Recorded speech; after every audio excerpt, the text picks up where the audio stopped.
There is a horrifying moment when you step inside your own apartment and instantly realize you are not alone. The heavy scent of lavender perfume floated through my hallway, carrying an inescapable truth that shattered my sanity. My parents had broken in again, casually invading my personal space as if my independent adult life was merely a playground for their continuous control. Before we continue this intense journey, please hit that subscribe button right now so you never miss another incredible real-life story.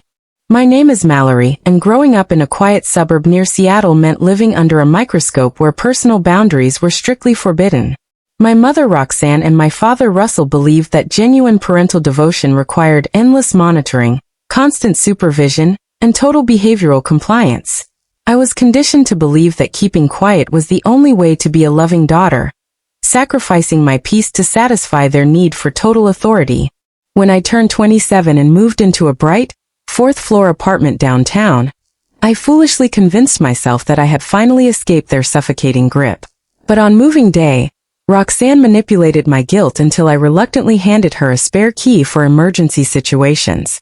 That single mistake destroyed my freedom, because within a few weeks, subtle clues proved my parents were secretly entering my home whenever I left for work. The intrusion started with small, unsettling details that made me question my own mind, like rearranged kitchen drawers and strange food in my refrigerator.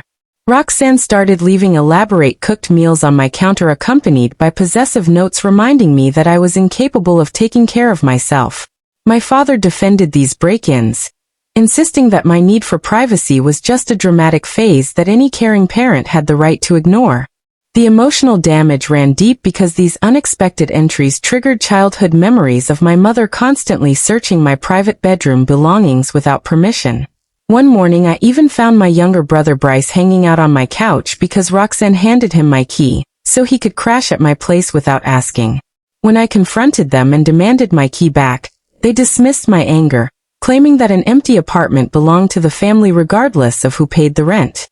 Taking back control required drastic action, so I called a locksmith, paid a heavy fee, and completely changed the deadbolts on my front door. For 2 peaceful weeks I thought the nightmare was finally over, but my mother was far more relentless than I ever anticipated.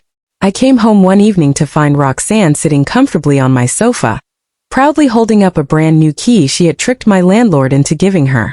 That horrifying moment shattered the last bit of patience I had left, forcing me to realize that lock changes would never stop their relentless obsession. 3 weeks after the landlord incident, I walked into my living room and found my window screen torn off and hanging loosely near the open frame. My mother had actually climbed a heavy outdoor wooden trellis to crawl through my window, just to leave a hot dish on my kitchen counter. When I called my parents to denounce this dangerous behavior, Roxanne proudly defended her actions as an act of pure maternal love that ignored silly laws. Russell scolded me for being ungrateful, asserting that their right to oversee my life outweighed my legal rights as a paying tenant. Lying awake that night in total terror, I recognized that as long as they knew my geographic location, no physical barrier would ever keep me safe. The very next morning, I toured a high-security residential tower in the financial district equipped with 24-hour security guards and strict guest protocols. Within hours, I signed the lease, packed my entire life into unmarked boxes with the help of 2 trusted friends, and vanished without a trace. We emptied the old apartment in total secrecy, dropping the keys into the landlord mailbox, and leaving my overbearing past behind forever. For the first 48 hours, my phone blew up with casual messages from my parents that quickly turned into aggressive demands for my immediate compliance. By the 4th day of complete radio silence on my end, the frantic calls stopped entirely, giving me a rare taste of genuine tranquility. I unpacked my possessions in my secure sanctuary, taking deep breaths and enjoying the quiet security provided by the vigilant doorman downstairs. The sudden silence shattered on the 6th day when 20 consecutive missed calls flooded my screen, followed by a frantic voicemail from my sobbing mother. She had arrived at my old apartment to find a completely vacant space, triggering a hysterical panic because she could no longer access my life. Hearing her terrified voice confirm that my belongings were gone brought a sudden shift in power that proved I was finally in control.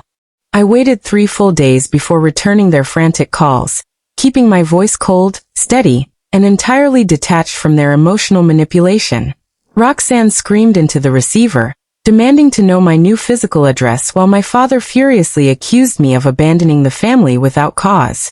I calmly listed every single violation they committed, reminding them that climbing trellises, giving keys to Bryce, and stealing access were boundary breaches that destroyed our relationship completely. My blunt honesty stunned them into a long, heavy silence, forcing my father to finally admit he never realized how severely their actions impacted me. Roxanne sobbed hysterically, begging for another chance, but I firmly informed them that my new address would remain an absolute secret forever. I offered a strict compromise, stating we could only meet in busy public places, provided they respected my authority as an independent adult moving forward. We met 3 days later at a quiet coffee shop downtown, where my parents appeared visibly smaller, humbled, and completely stripped of their former arrogance. Roxanne admitted her suffocating behavior was wrong, while Russell acknowledged that treating me like property had permanently damaged the trust between us. They accepted my non-negotiable terms, agreeing to meet only in public spaces without ever knowing where I lived or laid my head at night. Walking back to my high-security building that afternoon, I felt a heavy weight lift off my chest as I turned my private deadbolt into place. True peace is not something that appears naturally, but rather a sacred boundary that you must courageously defend against anyone who tries to control you. What country are you watching this video from today? And have you ever had to cut off toxic family members to save your own sanity? Drop your story in the comments below, and make sure to click the video on your end screen right now for more intense real-life drama.